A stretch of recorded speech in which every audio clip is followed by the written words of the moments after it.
ça c'est quelque chose d'important. Peut-être que je vais finir avec ce point-là. Couper les ponts avec cet individu-là. Couper les ponts.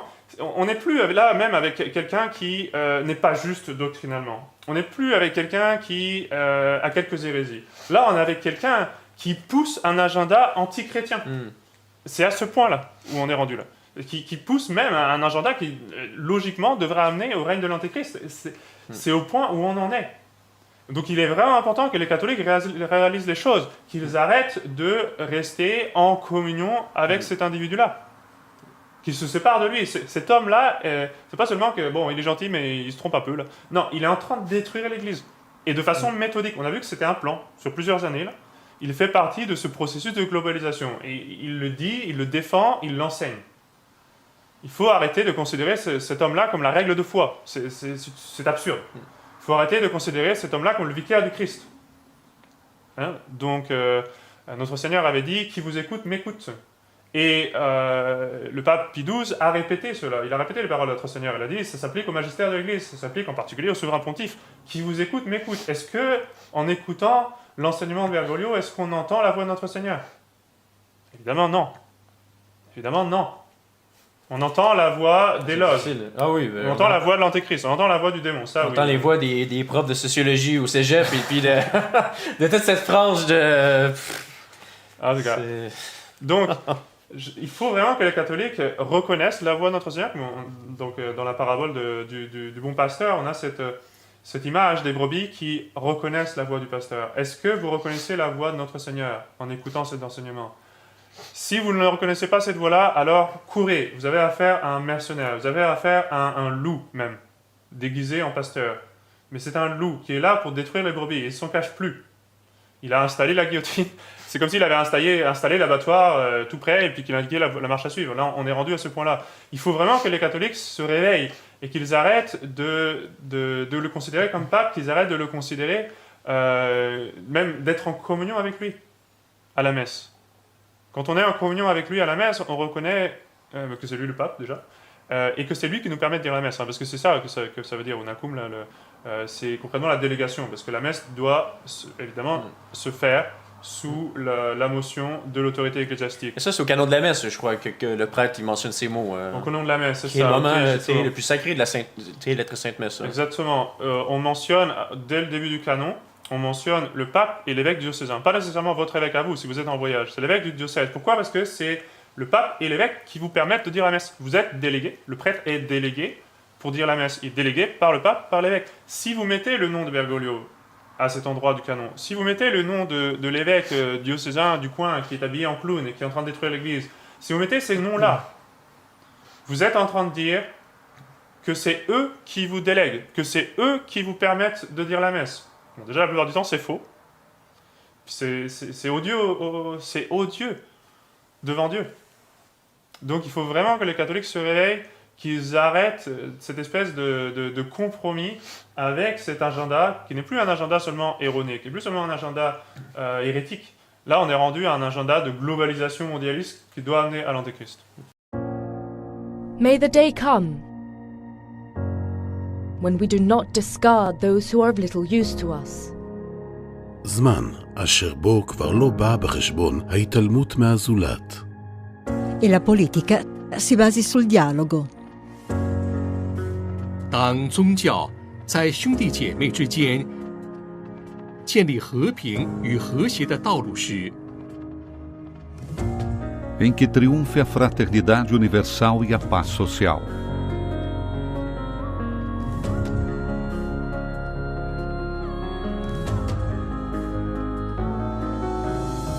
وقتما تتحقق التزامات البابا فرانسيس والإمام الأكبر أحمد الطيب كما قال قداسته في الرسالة العامة فراتيلي توتي: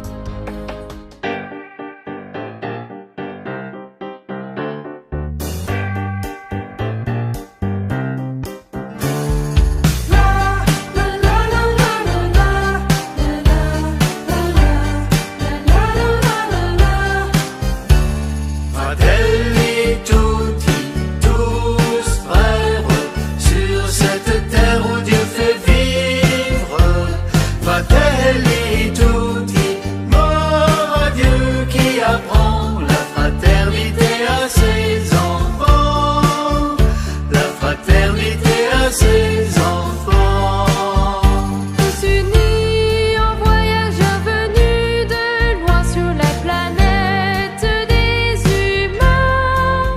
pape François, dans ses textes, a déjà beaucoup parlé de fraternité. D'ailleurs, les premiers mots qu'il a délivrés après son élection, c'est « frères et sœurs ». Donc c'est aussi une fraternité universelle avec ceux qui partagent d'autres convictions religieuses. Donc à la fois cette dimension pauvreté, dialogue interreligieux et puis rapport à l'ensemble de la création, ce sont seulement 3 thèmes qui seront dans l'encyclique et que le pape met en évidence en signant ce texte à Assise le jour de la Saint-François. La fraternité à ses enfants.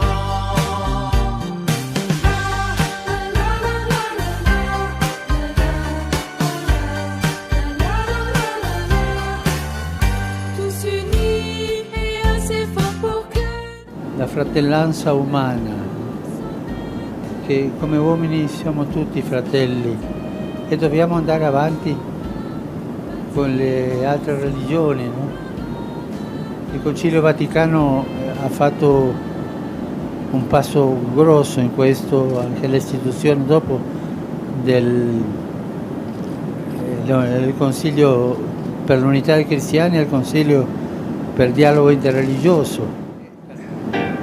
Tu sei umano, tu sei figlio di Dio, sei mio fratello, punto.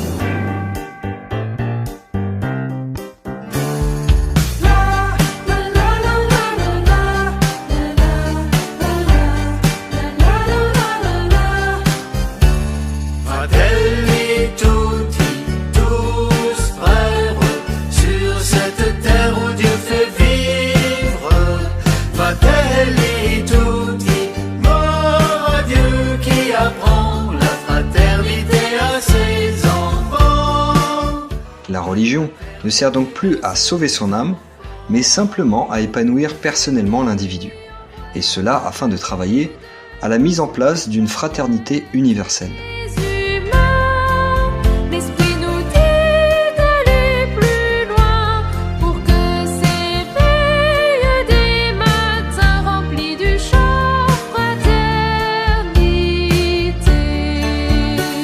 Fratelli tutti, tous frères, sur cette terre où Dieu fait vivre.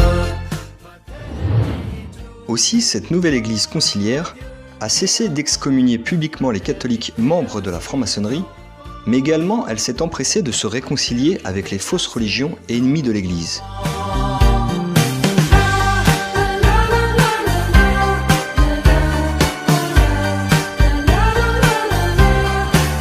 L'église conciliaire n'a donc qu'un seul but, se cacher derrière un vernis faussement chrétien pour amollir la doctrine du Christ, jusqu'à en faire un principe d'amour, de tolérance et de pardon universel, proche des notions humanistes, voire gnostiques, afin de s'en servir comme d'un socle pour établir une nouvelle religion au service d'un nouvel ordre mondial.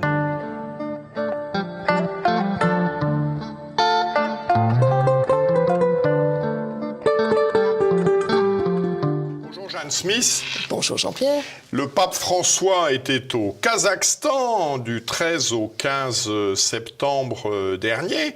À l'occasion de quel événement? Alors, il est venu spécialement pour le congrès mondial des dirigeants des religions mondiales et traditionnelles. Alors c'est donc l'islam, le catholicisme, le christianisme, le soufisme, les zarathustriens, les bouddhistes, les shintoïstes, tout le monde est là. Et c'est un événement qui a lieu tous les 3 ans depuis 2003. C'est dans les suites, ça a été la suite de la réunion d'Assise. On a organisé cette rencontre mondiale au Kazakhstan pour promouvoir le dialogue interreligieux. Il Kazakistan è stato davvero una sorpresa che io non me lo aspettavo così. Sapevo che era una città, un paese che si era sviluppato bene, con intelligenza. Astana, qui se nomme encore aujourd'hui Astana, après une petite Oui, il y a eu un oui, aujourd'hui même, il y a eu un décret pour dire que ça se rappellera cette semaine, en fait, que ça devra se rappeler Astana. Et bien dans cette ville, qui est une ville à l'architecture maçonnique, mais dégoulinante. L'architettura della città, ben bilanciata, ben sistemata. Una città moderna, una città anche io dirò futura quasi, no? Avec tous les poncifs de notre temps, le climat, la cohabitation pacifique, la coexistence entre les religions, la paix dans le monde, l'opposition au nucléaire, l'énergie verte, en fait, tout ce que nous vivons aujourd'hui se concentre là-bas. Et pour lui, la mise en place de réunions interreligieuses était vraiment un point fort. Devo dire che un paese con lungimiranza. La déclaration qu'a faite le pape, qui venait vraiment en invité d'honneur, c'est-à-dire tout le monde était déjà assis quand il est arrivé dans la grande salle où se trouvent tous les dignitaires religieux de toutes sortes. Il est à la droite du président actuel du Kazakhstan et il fait un long discours où il parle du Tout-Puissant, où il parle de la paix, il parle du climat, il parle du Covid. Le Covid est extrêmement présent. On sort d'une crise épouvantable qui a fait tuer des millions de gens. Et donc ça a été son principal effort a été de raconter tout ça sans nommer une seule fois ni la Trinité, ni notre Seigneur Jésus-Christ, ni un quelconque élément de notre foi. Il a été question, en revanche, d'un poète kazakh, le poète Abay, qui lui est un soufi du 19e siècle et dont on a eu en long, en large et en travers les maximes, les recommandations, etc. Dans la bouche du pape, j'ai trouvé que c'était extrêmement... Je dirais pas décevant, parce qu'est-ce qu'on s'attend à mieux, mais gênant quand même. E anzi mi fermo sull'incontro religioso. Questo è qualcuno criticava quello e mi diceva ma questo è fomentare, far crescere il relativismo. Niente relativismo. Ognuno ha detto la sua, tutti rispettavano la postura dell'altro, ma se dialogo come fratelli, perché se non c'è dialogo c'è o ignoranza o guerra. Et donc il y a eu cette conférence qui a été très applaudie, et puis 2 jours plus tard l'adoption d'une déclaration. Chose intéressante, on a fait beaucoup référence à la déclaration d'Abu Dhabi, où bien sûr Dieu a voulu dans sa sage providence la diversité non seulement des nations, des ethnies, etc., mais aussi des religions. Ça a été redit dans la déclaration prononcé à l'oral, que le pape a applaudi très chaleureusement. Ce pape qui ne prêche plus la foi, qui ne défend plus la foi, et qui est même capable de dire des hérésies, comme par exemple lors de la déclaration d'Abu Dhabi, de dire que Dieu veut toutes les religions. Mais dans l'ensemble, l'esprit était bien celui-là. Toutes les religions, disait le pape, mènent l'humanité, tout homme est en chemin vers le même ciel. Et donc il y a quand même un énorme problème de syncrétisme religieux. A me mi ha ammirato tanto che un paese così giovane, con tanti problemi, il clima, sia stato capace di fare 7 edizioni di un incontro del genere. Un incontro mondiale lì, e citano ebrei, cristiani, musulmani, religioni orientali. Al tavolo si vedeva e tutti parlavano. Là, dans le cas dans lequel nous sommes, c'est une encyclique, soi-disant encyclique, destinée à toute l'Église, et même plus que cela. On voit qu'il veut parler à tous les hommes, à tout homme de bonne volonté, entre guillemets, c'est-à-dire à tous ceux qui veulent bien participer à cet effort de globalisation dont il est question ici, dans cette encyclique. Alors, bon, avec un nom comme ça, Bergoglio veut mettre son encyclique sous le signe de Saint François d'Assise, Fratelli Tutti. Les propres mots viennent d'une exhortation de Saint François d'Assise à ses frères, qui veut dire tous frères. Alors, monsieur l'abbé, d'emblée, cette encyclique, qu'est-ce qu'il faut en penser? Qu'est-ce qu'il faut en penser? Bien, c'est vrai, normalement, une encyclique, vous savez, c'est la doctrine officielle de l'Église. Par le fait même qu'un enseignement se trouve ainsi défendu par le souverain pontife, enseignant toute l'Église, cette doctrine devrait faire partie de la doctrine, ce qu'on appelle la doctrine catholique, c'est-à-dire la doctrine authentique de l'Église, la doctrine qui a autorité dans l'Église, qui fait autorité, la doctrine à laquelle on doit adhérer, même si tout ce qui est dit dans les encycliques n'est pas nécessairement toujours de foi. Chacune des affirmations doctrinales des encycliques ne constitue pas toujours une définition dogmatique, comme on pourrait l'entendre par exemple de la définition du dogme de l'Assomption, de l'Immaculée Conception.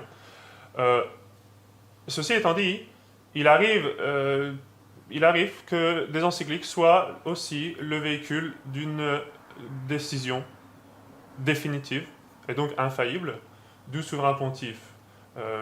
Pour donner un exemple, on peut penser dans l'encyclique Casti Connubii du pape Pie XI. Le pape Pie XI cite la Sainte Écriture avec l'épisode de Onan. Je ne sais pas si vous connaissez un peu cet épisode, mais concrètement, il s'en sert pour cibler et condamner l'attentat à la procréation, c'est-à-dire l'usage de la contraception concrètement, donc du contrôle de la procréation, comme étant une chose abominable aux yeux de Dieu. Donc, normalement, une encyclique, c'est quelque chose que l'on réverse, quelque chose qui est reçu avec respect. C'est même quelque chose que les évêques sont contraints d'enseigner, d'expliquer à leurs fidèles. Dans ce cas-ci, évidemment, c'est évident, il ne faut pas l'enseigner. C'est de la franc-maçonnerie, en tout cas, c'est la doctrine qui nous vient tout droit des loges maçonniques.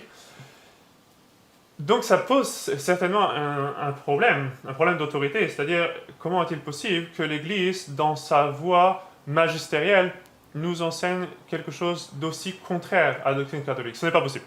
C'est aussi simple que cela, ce n'est pas possible. L'Église est un moyen de salut. En suivant l'enseignement de l'Église, même l'enseignement qui n'est pas nécessairement définitif, en suivant l'enseignement universel de l'Église, on ne peut pas mettre en danger son salut éternel. C'est aussi simple que cela. L'Église catholique a été instituée par Dieu pour être ministre de la vérité. L'enseignement de l'Église est pour nous la règle de la foi, c'est-à-dire qu'en suivant cet enseignement, on sait ce que l'on doit croire, on sait ce que l'on doit penser aussi sur un certain nombre de questions qui ne sont pas nécessairement révélées, ne sont pas nécessairement des points de foi, mais qui sont des points qui nous concernent au quotidien. Et certainement, la mondialisation aujourd'hui est quelque chose qui nous concerne de très près. Et je pense qu'au cours des derniers mois, on a vu que c'était peut-être plus près encore que ce qu'on aurait pu le croire. Mais c'est quand même assez intéressant que vous ayez évoqué le sujet de la franc-maçonnerie, car depuis l'apparition de cette encyclique, soit le jour de la fête de Saint-François d'Assise, en début octobre, il y a eu plusieurs officines des loges qui sont exprimées de façon publique, qui ont exprimé leur soutien à cette encyclique. Je pense notamment à Jean-Luc Mélenchon en France, qui est quand même assez connu, qui dit textuellement que l'encyclique l'a ému, car les mots qui sont dedans pourraient être les siens. Hein. Oui, effectivement, je suis d'accord avec lui. C'est quand même assez... et sinon, peut-être un petit peu plus gros, il y a eu aussi la Grande Loge d'Espagne, qui s'est prononcée, qui a dit oui, qu'elle endossait cette encyclique, et qui dit au passage que l'Église catholique, ce qui représente, qui est censé être l'Église catholique, a fait beaucoup de chemin depuis 50 ans, 60 ans, pour en arriver jusque-là, car ce qu'il défend dans cette encyclique correspond à l'idéal maçonnique de la fraternité universelle. Ça, c'est quand même fort. Hein? Voilà, mais ce n'est pas surprenant que les francs-maçons endossent cette encyclique, parce que cette encyclique, justement, endosse les idées de la franc-maçonnerie. On retrouve dans cette encyclique comme tête de section, comme titre d'une des sections de cette encyclique, liberté, égalité, fraternité.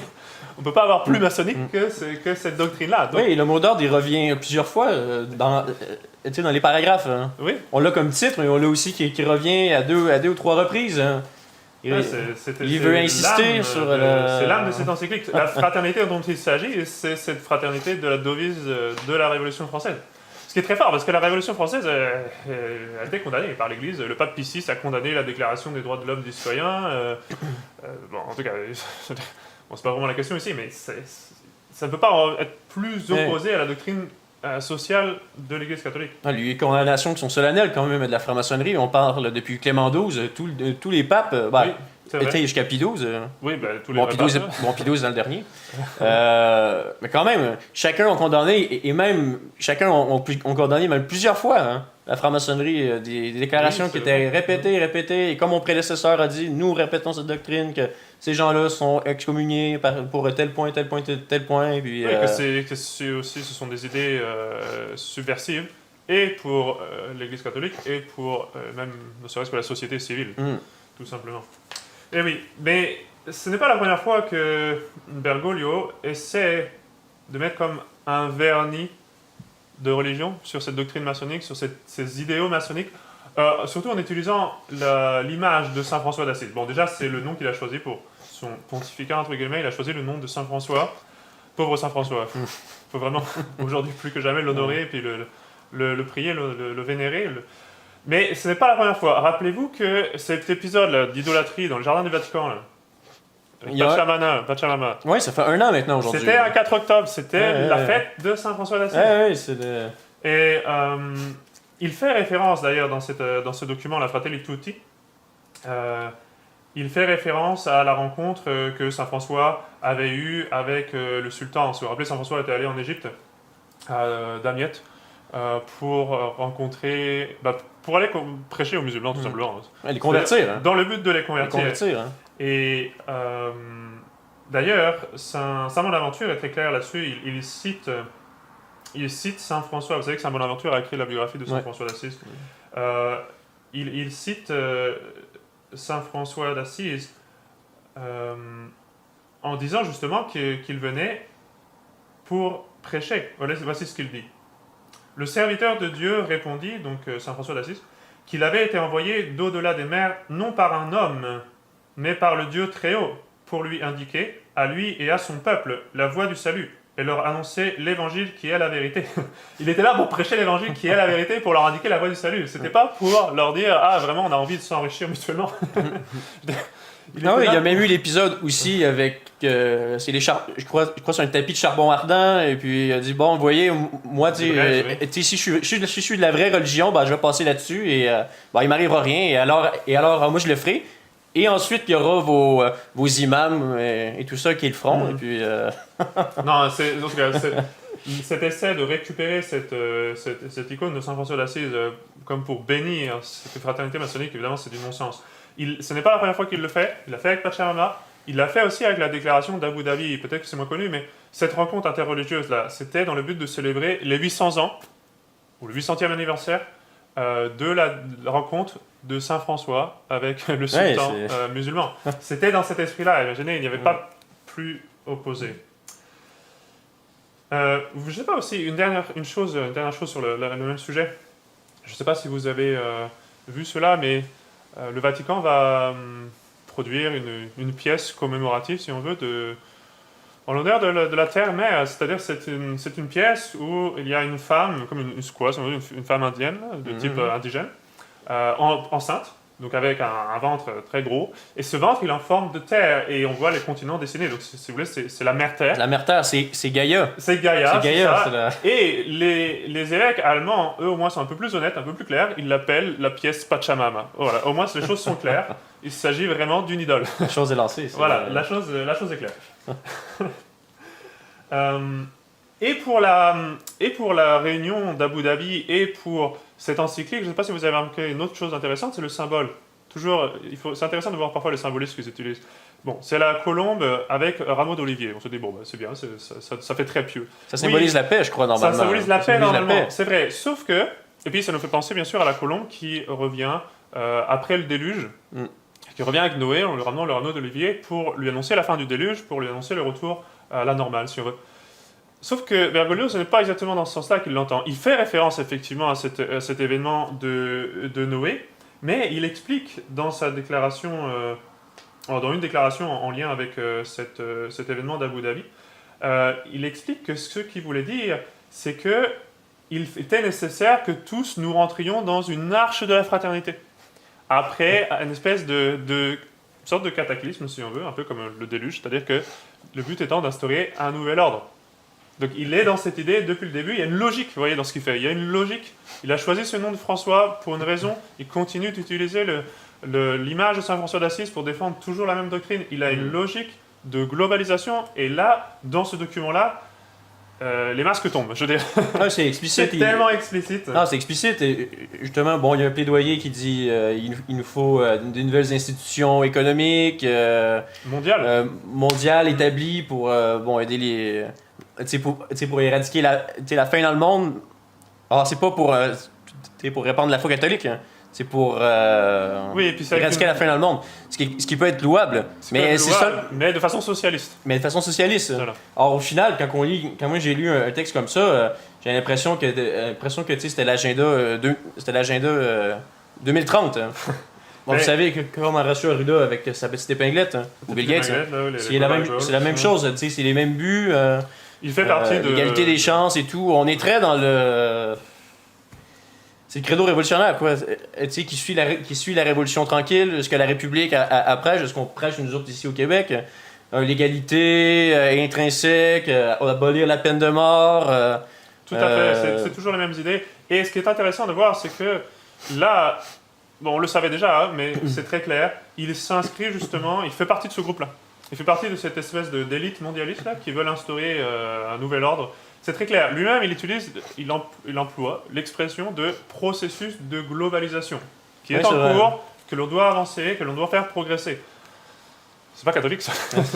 Le processus de globalisation, hein, on va vers l'antéchrist avec un tel processus. Là, je dirais.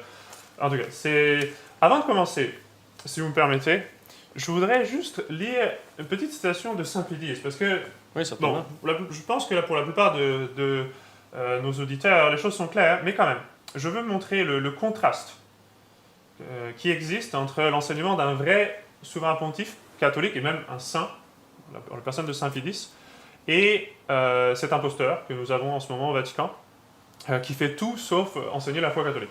Parce que le contraste ne saurait être plus grand. Je vous conseille à tous de lire et d'étudier l'encyclique de Saint-Pédis, Notre charge apostolique, qui répond aux erreurs du Sillon, qui était un mouvement français, justement, soi-disant avec des idéaux de fraternité, qui doit respecter la dignité humaine, etc.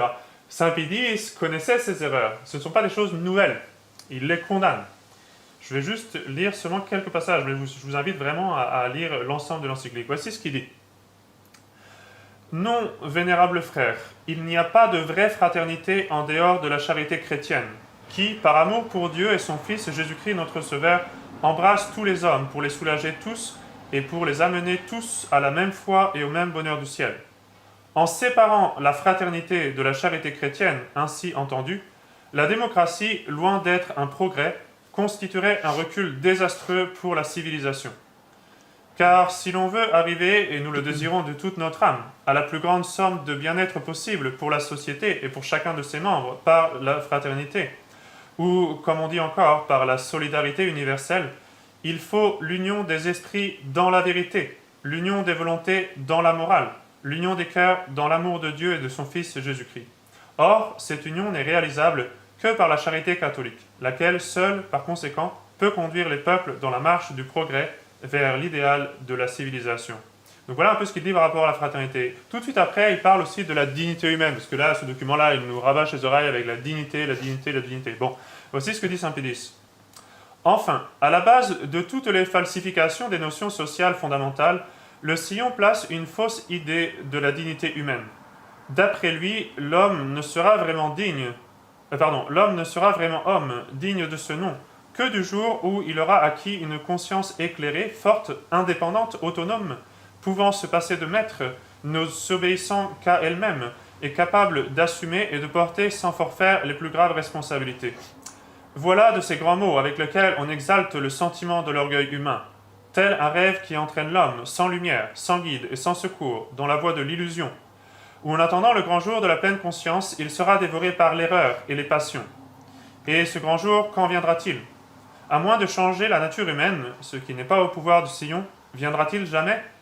Est-ce que les saints qui ont porté la dignité humaine à son apogée avaient cette dignité-là ? Et il continue ainsi de suite.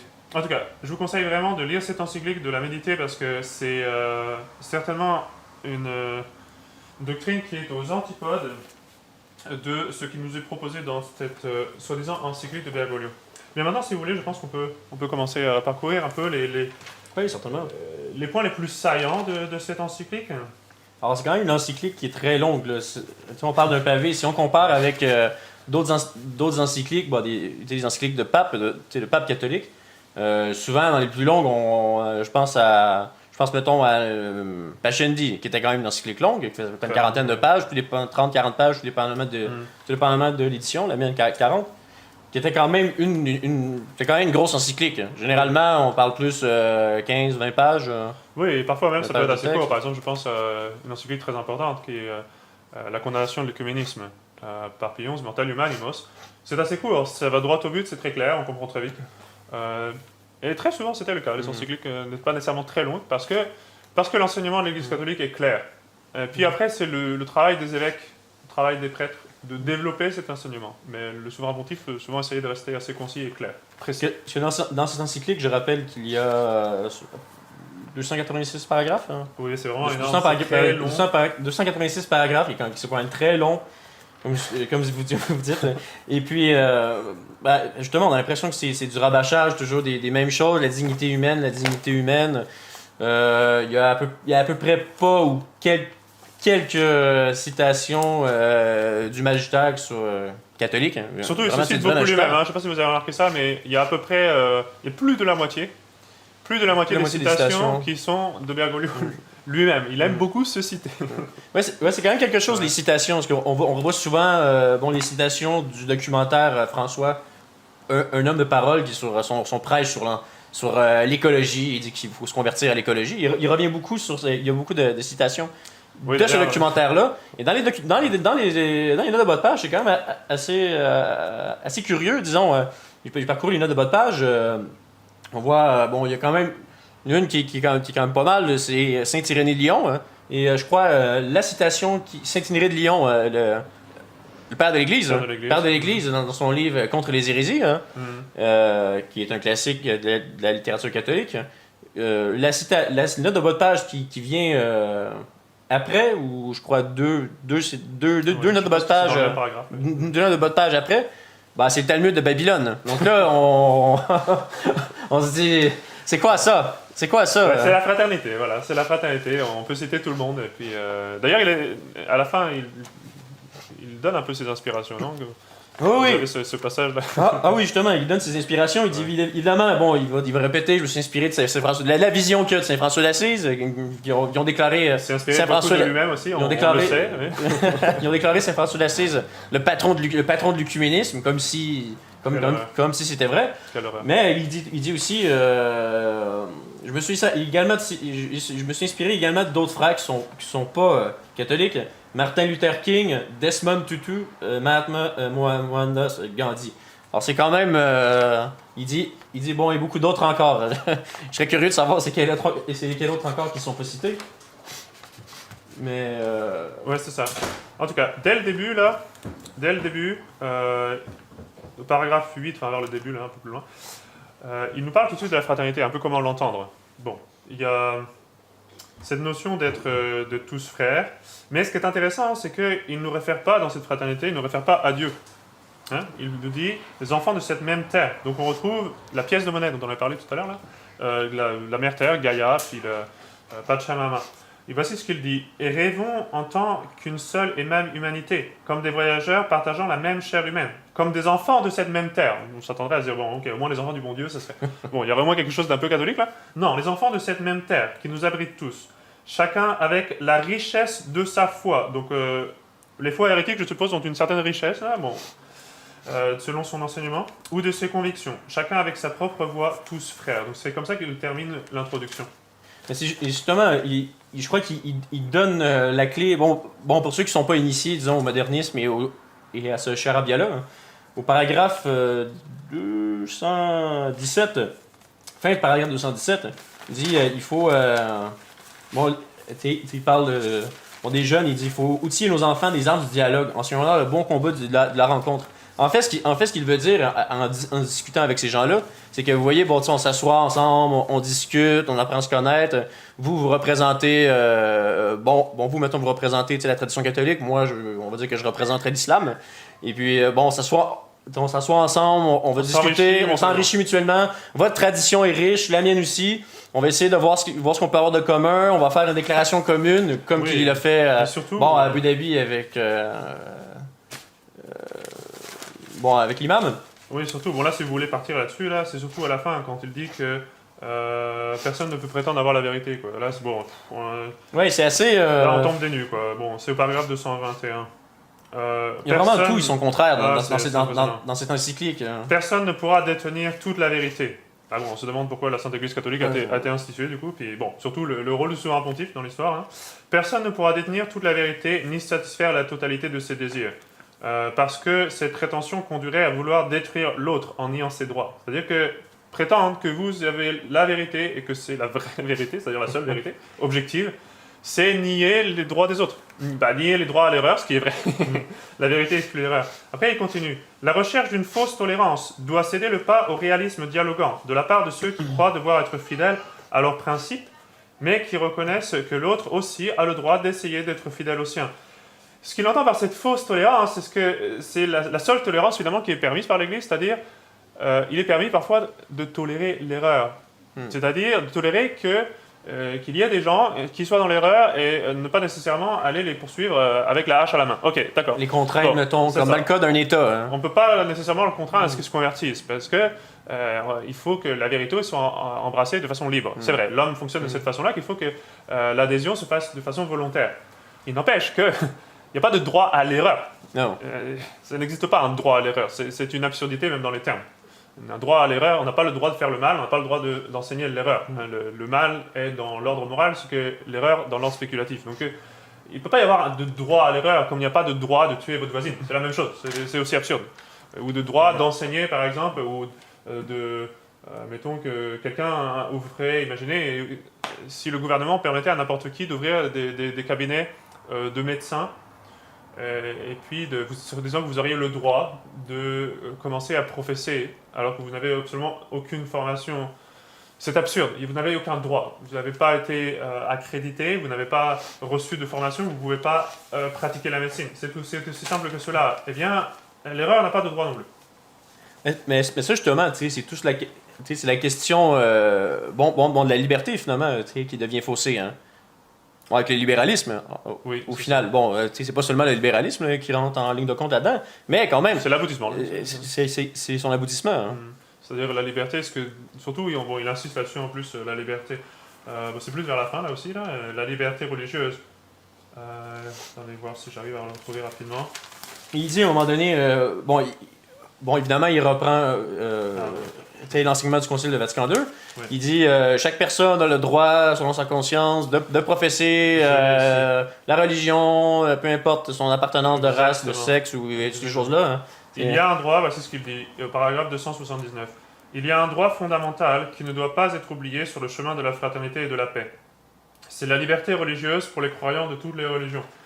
Liberté religieuse qui a été condamnée par l'Église à de maintes reprises, que Grégoire XVI appelait liberté de perdition. C'est-à-dire que vous n'avez pas la liberté d'embrasser l'erreur ou la liberté d'embrasser une fausse religion comme vous n'êtes pas libre d'aller dans le fossé. C'est-à-dire que oui, vous avez une certaine liberté physique. Vous pouvez, si vous voulez, quand vous conduisez, aller vous planter dans le fossé. Oui, physiquement vous pouvez. Est-ce que c'est une bonne idée? Non, certainement pas. Après ça, il continue. Et là, il dit quelque chose vraiment même de blasphématoire. Au paragraphe 281. Dieu ne regarde pas avec les yeux, Dieu regarde avec le cœur. Et l'amour de Dieu est le même pour chaque personne. C'est complètement faux. Il aime la Sainte Vierge bien plus que nous autres. Et il aime les âmes en état de grâce, évidemment, d'une façon qui n'est même pas comparable à l'amour qu'il peut avoir pour les pécheurs, dans la mesure où ils peuvent se convertir. Donc il dit l'amour de Dieu est le même pour chaque personne, quelle que soit sa religion. Et si elle est athée, c'est le même amour.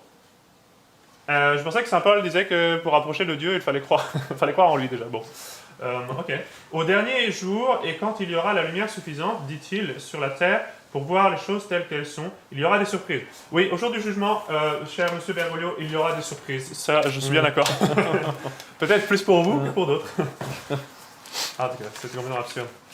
Bon, si vous voulez, maintenant, on peut revenir rapidement au début. Bon, il insiste beaucoup dans le premier chapitre sur les idéologies qui détruisent, etc. C'est-à-dire le fait concrètement d'avoir la notion de vérité, tout simplement. C'est-à-dire de croire que ce que vous pensez être vrai est vrai. Si vraiment vous avez cette notion de vérité et que vous n'aimez pas l'erreur, selon Bergoglio, vous êtes rigide, vous êtes un idéologue. Bon, on le voit clairement. Il parle beaucoup au début, il commence avec les frontières, évidemment, d'emblée de jeu, d'entrée de jeu, les frontières, et puis il parle de son dégoût pour ce qui est de repli, ce qu'il appelle le repli sur soi, le populisme, vouloir, le nationalisme et ces choses-là, il exècre.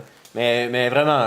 D'ailleurs, si vous avez remarqué, autour de l'État du Vatican, c'est les frontières les plus hautes que j'ai jamais vues là, mais bon, en tout cas. Est-ce que vous avez déjà été à Rome? Non, moi, non, malheureusement, j'ai jamais été, mais. C'est des murs, épais, mais ça se compte, en tout cas, ça se compte en dizaines de mètres, quoi. Je veux dire, puis d'une hauteur incroyable. Bon, en tout cas, c'est les murs fortifiés du Vatican. Hein, voilà une belle frontière. Belle frontière insurmontable. Bon, mais il insiste beaucoup sur le fait d'accueillir les migrants, il insiste beaucoup sur le fait de se remettre en question. Il est dans cette idée que la crise que nous vivons actuellement au niveau politique, la crise du coronavirus, donc une crise plutôt politique bien sûr que réellement médicale, on va dire, on s'entend. Il dit que cette crise... eh bien, elle donne le lieu à repenser l'état des choses. Bon, l'ONU avait fait la même chose, hein, parlons de portail vers l'avenir, etc. Le but étant de changer la façon dont les choses fonctionnent, d'instaurer, d'accélérer ce processus de globalisation. C'est ce qu'on appelle notamment, bon, sur Internet, dans un anglicisme, tu sais, le grand reset. Oui, c'est la grande remise à zéro. Hein. Que certains veulent amener, oui. Puisqu'on parle de cette question de globalisation, de processus de globalisation qui, selon Bergoglio, est nécessaire, voilà, bon, mais qui nous est imposé concrètement et que nous ne voulons pas. Ce qui est comique, c'est qu'à un moment donné, il parle des cultures indigènes en disant qu'il ne faut pas y toucher, qu'il faut les respecter et qu'il ne faut pas imposer notre propre culture. Voici ce qu'il dit au paragraphe 220.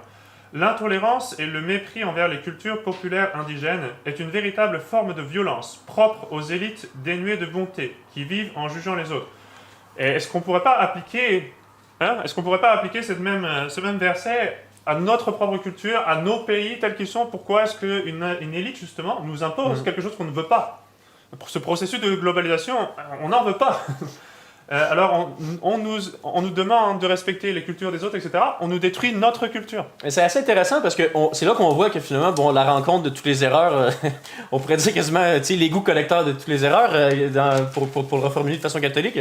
C'est vraiment ça. Il peut nous dire, tu sais, d'un côté, bon, il faut respecter ces gens-là, tu sais, avec leur culture, il faut faire un travail d'introspection sur nous. En même temps, tu sais, ce qu'on entend surtout de ces jours au Québec, on parle de racisme systémique et ces choses-là, qui est au final, bon, c'est le nouveau péché originel, tu sais, de l'homme blanc, hein, qui est intrinsèquement raciste. Bon, je sais pas si vous avez déjà entendu certains idéologues aux États-Unis, c'est exactement ça qu'ils prêchent. Il faut que la civilisation fasse un travail d'introspection pour qu'elle change, accueillir ces gens-là. Il y a un racisme institutionnel et tout. C'est une excuse en plus.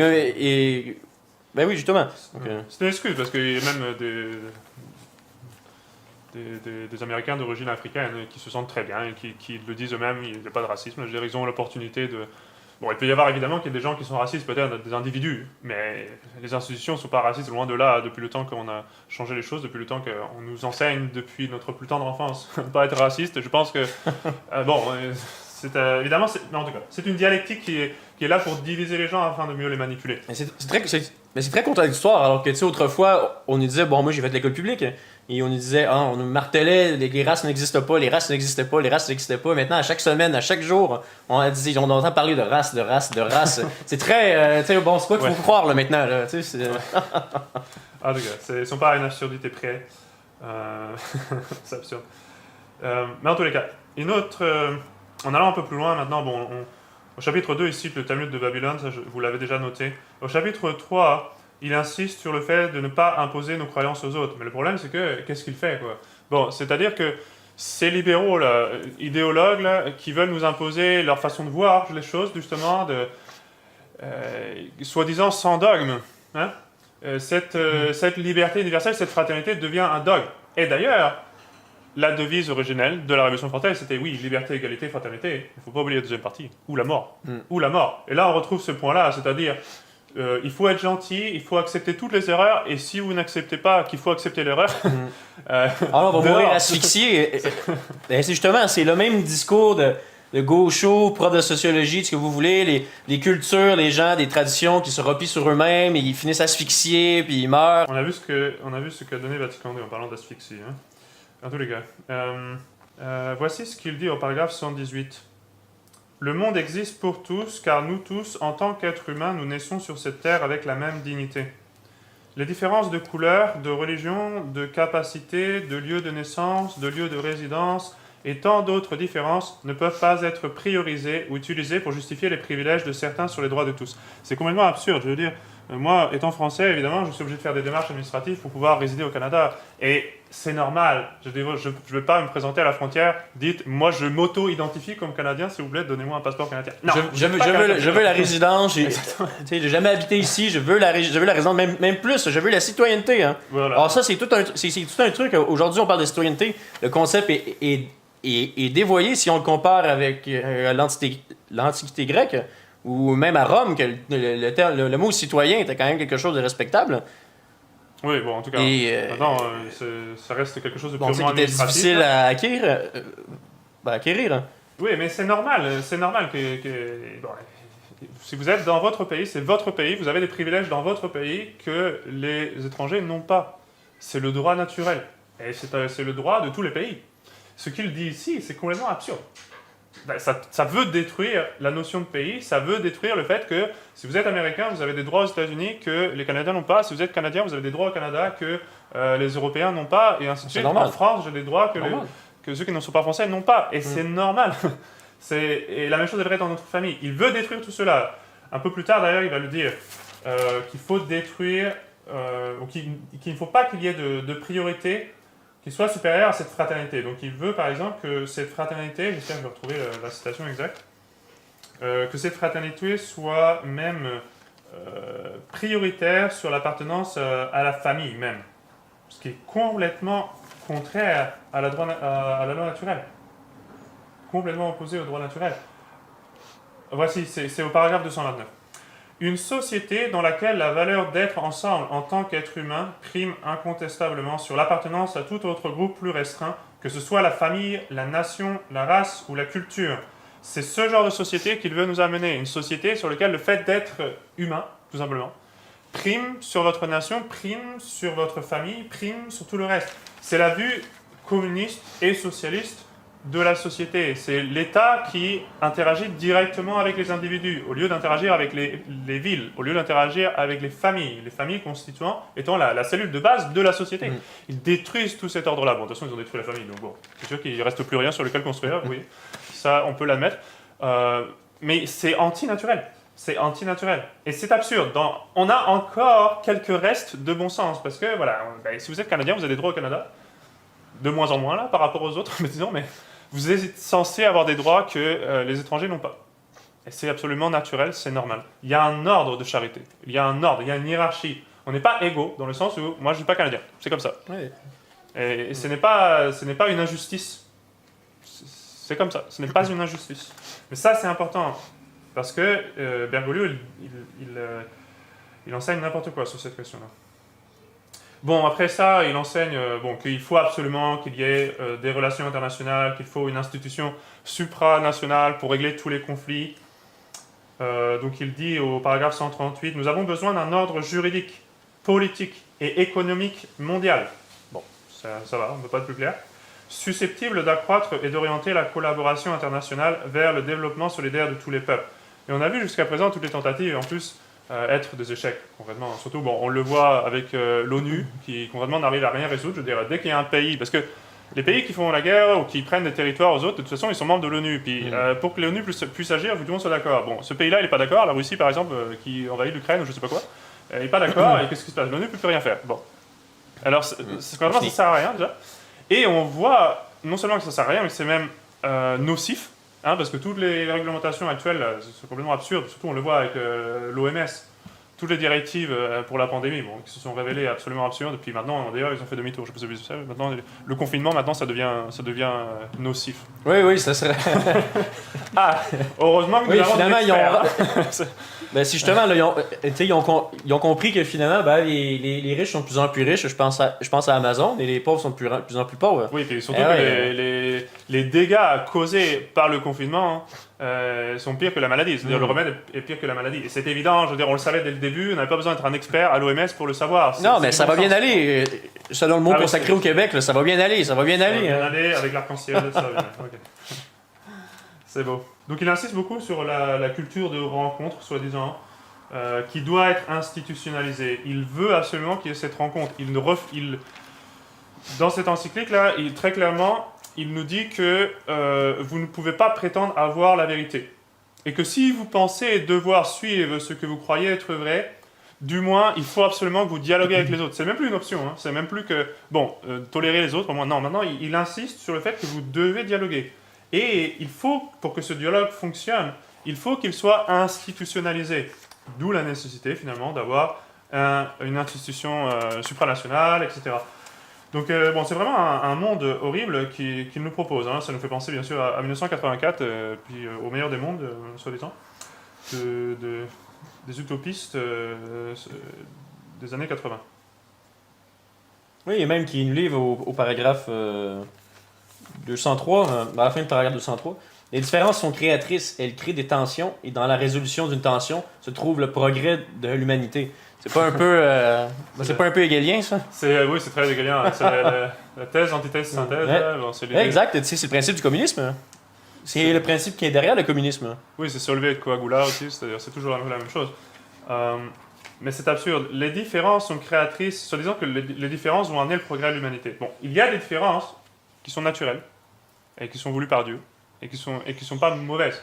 Okay, la différence entre l'homme et la femme, je sais que c'est plus très politiquement correct, mais différence entre différentes cultures, entre différents pays, entre différentes capacités. Il y a des gens qui sont plus intelligents, d'autres moins intelligents, plus pratiques, etc. Bon, c'est comme ça, nous sommes différents. Le fait est que nous ne sommes pas égaux.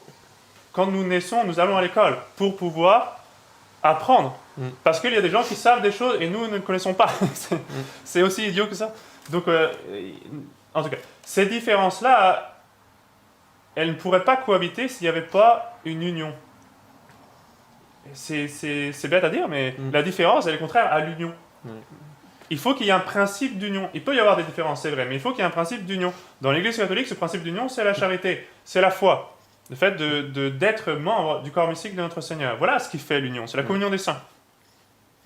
Mais la diversité, en soi, n'est pas directement, ne va au progrès de l'humanité. Au contraire, pour pouvoir arriver quelque part, il faut l'union. En tout cas, tout ça, c'est du... Mais on peut dire que finalement, tu sais ce qu'on peut dire, les inégalités sont à la base de la société, au final. Oui, pour qu'il y ait un ordre, la notion même d'ordre demande que les choses soient ordonnées, c'est-à-dire qu'elles soient à leur place. Et donc que ce qui vaut telle chose soit à tel endroit, que ce qui a telle valeur ou tel pouvoir ou telle capacité soit au bon endroit également. Tout l'ordre social est basé sur l'inégalité, mais pas dans un mauvais sens, ce n'est pas quelque chose de mauvais. Nous sommes tous égaux dans le sens où nous avons tous une âme à sauver. Et devant Dieu, nous serons tous responsables de nos actions. Et nous sommes tous enfants d'Adam et Ève. Il y a une certaine fraternité humaine dans ce sens-là. Et d'ailleurs, ce qui est drôle, c'est que ceux qui défendent la fraternité maçonnique, en général, ne croient pas à Adam et Ève, de toute façon. Donc, ils refusent même cette fraternité qu'on pourrait dire au moins naturelle, si on veut, biologique. Ils la refusent la plupart du temps, ce qui est assez comique. Oui, on parlait tout à l'heure de race, mais c'est la même chose. C'est-à-dire que ce qui a pu amener beaucoup de racisme, surtout au début du XXe siècle par exemple, c'est toutes ces idées d'évolution. Cette idée justement qu'il y a une race qui est comme à moitié évoluée, puis l'autre qui est un peu plus évoluée. Et tout ça, c'est l'évolutionnisme. Et tout ça, c'est nourri par l'évolutionnisme. C'est nourri par l'évolutionnisme. Et après ça, on nous accuse, nous, d'être racistes. Non, nous ne sommes pas racistes. Bon, en tous les cas, il faut, d'après lui, que vraiment quelque chose se fasse au niveau mondial. Il le dit à plusieurs endroits. Il serait plus facile, il dit au paragraphe 217, il serait plus facile de limiter les libertés et les différences par un peu d'astuce et de moyens, c'est-à-dire tout simplement une certaine entente, un certain respect de droits mutuels, que les nations se respectent mutuellement, qu'il y ait un certain rapport de force. Oui, un aspect dissuasif. Le fait, par exemple, qu'un pays n'ait pas envie d'entrer en guerre avec un autre pays parce qu'il sait qu'il va arriver à sa destruction, tout simplement, surtout avec les armes nucléaires aujourd'hui, on le voit, ça dissout énormément. Bergoglio dit cela, ce ne suffit pas. Cette paix serait superficielle et fragile. Il faut plus que cela. Donc il parle de culture de rencontre qui doit être institutionnalisée, puis après il dit, à partir de cette reconnaissance faite culture, il faut que ça devienne une culture, l'élaboration d'un pacte social devient possible. Puis après il continue, paragraphe 219. Les rêves de liberté, d'égalité et de fraternité, pour moi c'est des cauchemars en tout cas, les rêves peuvent rester de pure formalité s'ils ne sont pas effectivement pour tous. Liberté, égalité, fraternité ou la mort. Si vous ne rentrez pas dans cet agenda globaliste, vous serez l'ennemi du peuple. C'est aussi simple que cela. Au paragraphe 262, il dit « Créons un fonds mondial ». Il est dans cette idée, il insiste beaucoup sur le fait que quiconque a le droit aux ressources d'un pays, même un étranger, du coup. Un migrant a le droit d'utiliser les ressources d'un pays. Et pour cela, il utilise un principe catholique et il le déforme complètement. Parce que ce qui est vrai, c'est que la propriété naturelle, il utilise ce principe-là, la propriété privée, relève de la loi naturelle, mais ce qu'on appelle des lois naturelles secondaires, c'est-à-dire que ce n'est pas un absolu. Quelqu'un qui est dans une nécessité extrême, qui est sur le point de mourir de faim, a le droit de venir dans votre jardin et de prendre à manger. Parce qu'il est sur le point de mourir, c'est une nécessité extrême. Parce que, fondamentalement, toute la création a été donnée aux hommes par Dieu pour que nous puissions vivre. Mais c'est une nécessité extrême. Ce n'est pas que si quelqu'un est plus pauvre que vous, alors il a le droit de prendre vos biens. Là, ça détruit justement la notion de propriété privée. C'est du socialisme. C'est ce que fait l'État, en prenant des taxes partout. Il vous taxe partout. Puis plus vous êtes travailleur ou même tout simplement peut-être doué de nature, c'est-à-dire que vous réussissez, vous avez peut-être une grosse entreprise, vous faites beaucoup d'argent, eh bien l'État va comme vous punir de ce succès. Ce qui est quand même incroyable. Il va vous punir de cette chose-là. Alors que, heureusement qu'il y a des gens comme ça, parce que sinon la société ne fonctionnerait pas. Il y a des gens qui travaillent, il y a des gens qui ont aussi une certaine chance, c'est-à-dire, bon, on va le voir de point de vue plutôt catholique, c'est-à-dire des dons naturels reçus de Dieu, pour réussir dans la vie, pour lancer des entreprises. S'il n'y avait pas ces gens-là, s'il n'y avait pas des grands génies qui ont fait de grandes inventions, la société ne pourra pas fonctionner, c'est aussi bête que cela. Mais le socialisme veut punir ces gens-là, veut leur retirer leur argent, et soi-disant pour mieux le redistribuer. C'est socialiste et c'est du vol. C'est du vol. Il est vrai que nous devons avoir l'esprit de charité, et donc nous devons aider les pauvres. Et autrefois, avant de rentrer dans un monde socialiste, comme bon, c'est le cas ici au Canada, c'est le cas aussi en France, vous inquiétez pas, c'est le cas en beaucoup d'endroits où l'État prélève votre argent pour le redistribuer, soi-disant. Toutes ces choses-là, avant, que ce soit l'aide aux orphelins, l'aide aux pauvres, les malades, les hôpitaux, par exemple, toutes ces choses-là étaient des œuvres de charité qui fonctionnaient sur la charité, étaient souvent tenues par des ordres religieux, soutenus par donc de riches bienfaiteurs. Mais ça fonctionne sur la charité, c'est-à-dire que ce n'est pas en justice, ce n'est pas quelque chose qui est dû. Vous n'avez pas un devoir de toujours avoir le même salaire que votre voisin. Si vous travaillez plus longtemps, ou mieux, peut-être, il est naturel et il est juste que vous gagnez plus. C'est aussi simple que cela. C'est la loi naturelle. Donc tout cela, il le détruit, mais il le détruit non pas seulement au niveau, disons, entre individus, entre personnes, il le détruit même au niveau international, parmi les États. Donc il dit que les nations doivent absolument accueillir tous les migrants, leur donner toute leur richesse, etc. Parce que, soi-disant, les migrants ont le même droit, parce que concrètement, c'est à ça que ça revient, les migrants ont les mêmes droits que les citoyens d'un pays, ce qui est contre la morale naturelle, tout simplement. Moi, mon impression, quand j'ai lu ce texte, j'avais pas l'impression, comme j'ai précédemment mentionné, j'ai pas eu l'impression de lire un texte écrit par un catholique ou quelqu'un qui se revendique, et encore moins écrit par le vicaire du Christ, terme qui, de toute façon, lui-même ne veut plus être appelé vicaire du Christ. Ce qui est quand même le comble, parce que vicaire du Christ, c'est pas seulement un nom, c'est pas seulement un titre, si vous voulez, c'est sa fonction. Je veux dire, entre pape et vicaire du Christ, c'est plus précis, ça décrit ce qu'il devrait être. Le fait qu'il refuse ce nom, ça montre qu'il ne veut pas être le vicaire du Christ. S'il ne veut pas être le vicaire du Christ, il ne l'est pas, c'est aussi simple que cela. Je veux dire, si vous ne voulez pas être vicaire du Christ, vous ne l'êtes pas, c'est tout. Donc lui-même rend les choses assez claires. Par cet enseignement, on le voit bien. Et ça, c'est quelque chose d'important. Peut-être que je vais finir avec ce point-là. Couper les ponts avec cet individu-là. Couper les ponts. On n'est plus là même avec quelqu'un qui n'est pas juste doctrinalement. On n'est plus avec quelqu'un qui a quelques hérésies. Là, on est avec quelqu'un qui pousse un agenda anti-chrétien. C'est à ce point-là où on est rendu là. Qui pousse même un agenda qui, logiquement, devrait amener au règne de l'Antéchrist. C'est au point où on en est. Donc il est vraiment important que les catholiques réalisent les choses, qu'ils arrêtent de rester en communion avec cet individu-là, qu'ils se séparent de lui. Cet homme-là, c'est pas seulement que, bon, il est gentil, mais il se trompe un peu, là. Non, il est en train de détruire l'Église. Et de façon méthodique. On a vu que c'était un plan, sur plusieurs années, là. Il fait partie de ce processus de globalisation. Et il le dit, il le défend, il l'enseigne. Il faut arrêter de considérer cet homme-là comme la règle de foi. C'est absurde. Il faut arrêter de considérer cet homme-là comme le vicaire du Christ. Hein? Donc, notre Seigneur avait dit « Qui vous écoute, m'écoute ». Et le pape Pie XII a répété cela. Il a répété les paroles de notre Seigneur. Il a dit « Ça s'applique au magistère de l'Église, ça s'applique en particulier au souverain pontife. Qui vous écoute, m'écoute ». Est-ce que, en écoutant l'enseignement de Bergoglio, est-ce qu'on entend la voix de notre Seigneur? Évidemment non. Évidemment non. On entend la voix des loges.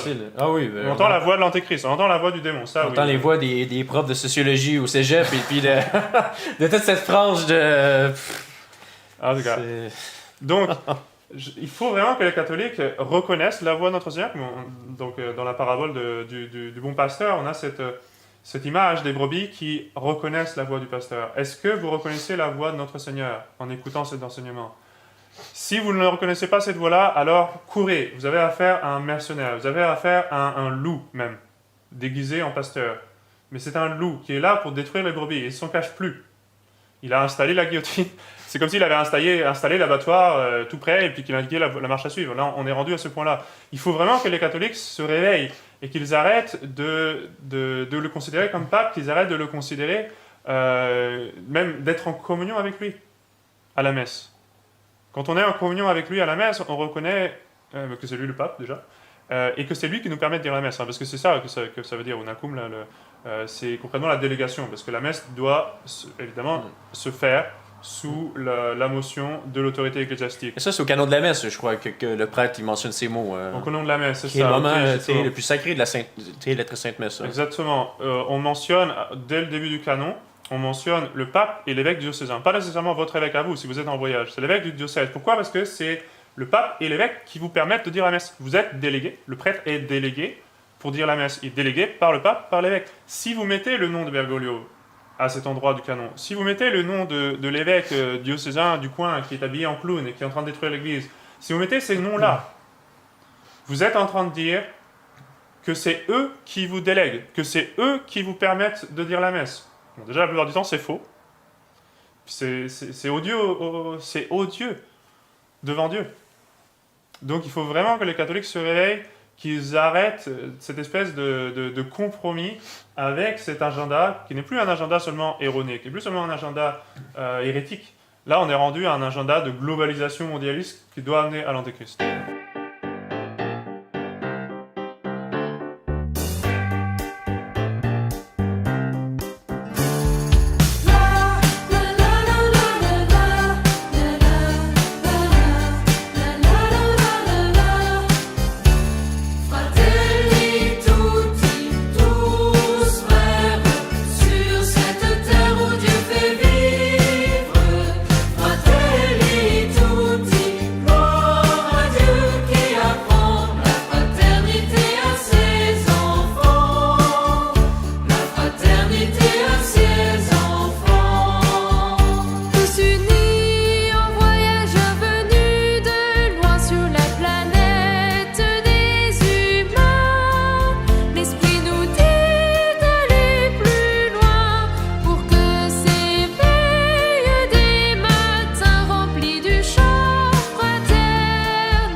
Maccabée, aux 12 tribus dans la dispersion, salut.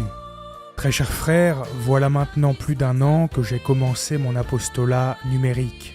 J'ai publié ma première vidéo, la partie 1 du Carnaval de l'Enfer, le 30 octobre 2022, à l'occasion de la fête du Christ Roi.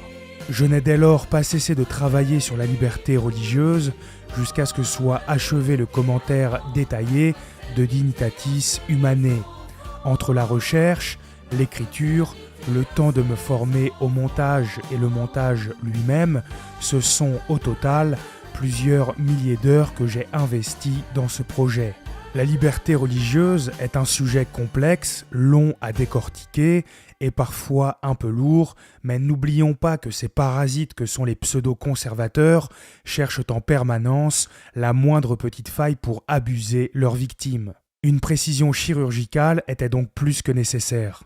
Aujourd'hui, je ne crains pas d'affirmer que mon étude sur le sujet est la plus complète et la plus aboutie. Quiconque souhaite comprendre ce qu'est la doctrine moderniste dispose désormais de plus de 15 heures de formation en la matière. Grâce à Dieu, mon travail est absolument irréfutable et ce ne sont pas ces vidéos minables publiées par des pseudo-conservateurs, ne faisant pas plus que quelques dizaines de minutes au passage, qui lui feront de l'ombre. Même si je compte bien reparler de temps à autre du sujet, je vais désormais passer à autre chose et, si Dieu le veut, accélérer la cadence. J'ai de nombreuses idées pour faire mal à la secte conciliaire et j'ai déjà hâte de les mettre en œuvre. Avant cela, j'ai décidé de profiter du carême, qui débute le 14 février, pour prendre du repos et me recentrer sur ma vie intérieure.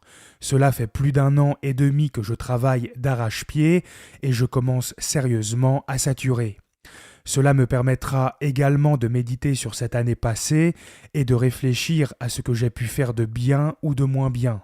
M'exposant publiquement, je dois m'efforcer de donner le bon exemple. Je serai un jour jugé par notre Seigneur et mieux vaut pour moi m'y préparer dès maintenant.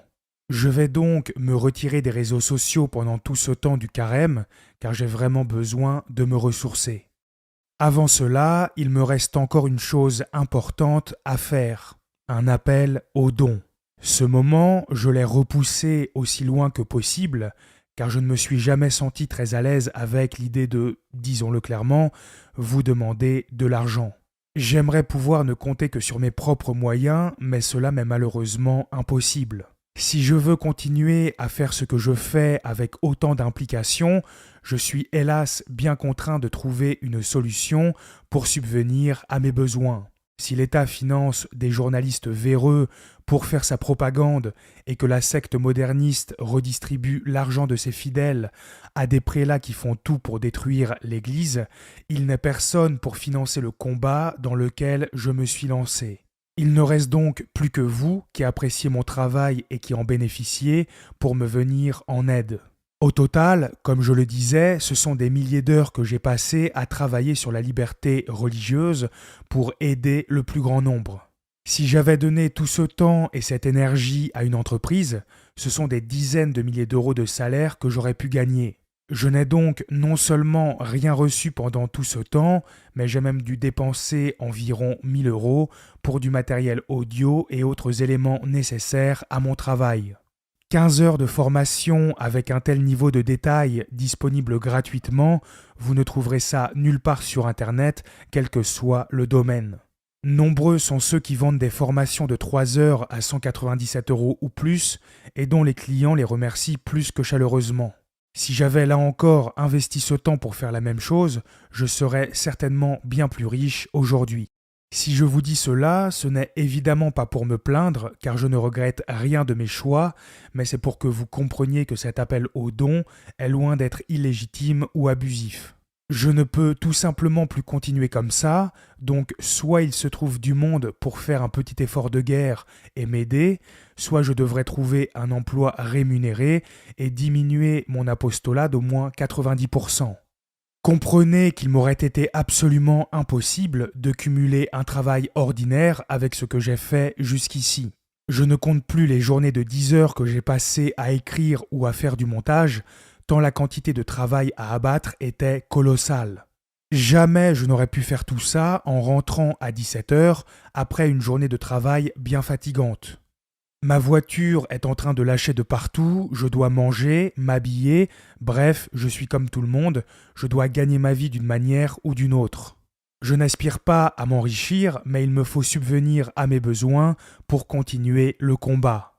Si donc mon travail vous a été utile, et je m'adresse en particulier à ceux qui ont ouvert les yeux grâce à celui-ci, alors je vous le demande, aidez-moi à en faire davantage. Je viens d'ouvrir une page sur Tipeee pour recevoir des dons, le lien est en description. Il vous suffit de vous inscrire, cela prend 2 minutes, et de faire un don ponctuel ou mensuel. Je préfère un petit don mensuel de quelques euros par mois plutôt qu'un don plus important en une seule fois, car le but c'est de pouvoir durer dans le temps et de concrétiser de nombreux projets. En parlant de projets, je compte, là encore si Dieu me le permet et si vous êtes là pour me soutenir, publier davantage de contenu dès la fin du carême, collaborer avec d'autres frères dans la foi pour intensifier l'offensive contre la Rome néo-protestante, faire des vidéos de réfutation pour montrer l'ignorance crasse de nos ennemis et bien d'autres choses encore. Je travaille déjà sur une traduction anglaise du Carnaval de l'Enfer pour toucher plus de monde, tout comme j'ai déjà fait la partie 1 en espagnol. Je voudrais également publier le commentaire détaillé de Dignitatis Humanae en livre, comme je l'ai déjà fait donc avec le Carnaval de l'Enfer, aux éditions du CSRB. Jusqu'ici, j'ai tenu à poser les fondations de tout mon travail pour bâtir sur quelque chose de solide. Avoir une chaîne YouTube pour faire des vidéos, c'est bien, mais le faire en ayant un message de fond, quelque chose qui embarrasse la secte et qui lui pose un réel problème, c'est encore mieux. Désormais, dès que quelqu'un entendra parler de moi, il prendra connaissance de mon travail sur la liberté religieuse, et c'est bien là tout l'intérêt de gagner en visibilité. Quoi de pire pour nos ennemis que d'avoir face à eux une étude complète impossible à réfuter et qui les démasque totalement. La première partie de mon modeste plan est achevée, il est maintenant temps de passer à la prochaine si vous m'en donnez les moyens. Dans le futur, j'espère pouvoir trouver une autre façon de me financer que par des dons. Je ne peux pas tout faire en même temps, donc en attendant, je vais faire comme ça. Vendre quelque chose éventuellement, ou vendre une formation en ligne sur la psychologie et la manipulation par exemple, pourquoi pas, du moment que le travail est qualitatif et que le prix est raisonnable. Je ne veux certainement pas me lancer dans le mercantile, car là n'est pas mon objectif. L'argent est, comme on le dit, le nerf de la guerre, donc il faut en trouver, voilà tout. En attendant, pour ceux qui me soutiendront, je réfléchis comment faire pour les remercier. Il y a le principe des contreparties sur Tipeee, donc je réfléchis à cela, et nous verrons cela très bientôt. Quand cet appel aux dons sera en ligne, je serai déjà coupé des réseaux sociaux, donc je ne verrai le résultat de cette petite campagne qu'après le carême. Je n'ai pas envie de me pourrir ce temps précieux à me demander si ça va marcher ou pas. Je mets tout cela entre les mains du Seigneur, donc si ça marche, tant mieux, sinon c'est sans doute qu'il m'appelle à faire autre chose. Je me doute qu'il y en aura beaucoup pour me dire que c'est dommage de s'arrêter là, mais s'il trouve cela vraiment dommage, alors qu'il fasse un geste utile, tout simplement. Les mots c'est bien, mais de toute façon ça ne coûte rien, sinon il n'y aurait déjà plus de gauchistes sur Terre depuis longtemps. Encore une fois, le lien vers ma page Tipeee est disponible en description. Si vous voulez me soutenir, je vous en remercie par avance. C'est grâce à vous que je pourrai continuer le combat. J'en profite enfin pour vous souhaiter un joyeux et saint carême. Profitez de ce temps béni pour porter de dignes fruits de pénitence et vous rapprocher de notre Seigneur. Le combat, c'est bien, mais il doit s'appuyer avant tout sur la foi et sur la sainteté. Nous devons montrer l'exemple et tâcher chaque jour de devenir de meilleures personnes. J'ai déjà hâte de vous retrouver début avril, et pour terminer, je vous souhaite donc un bon et saint carême.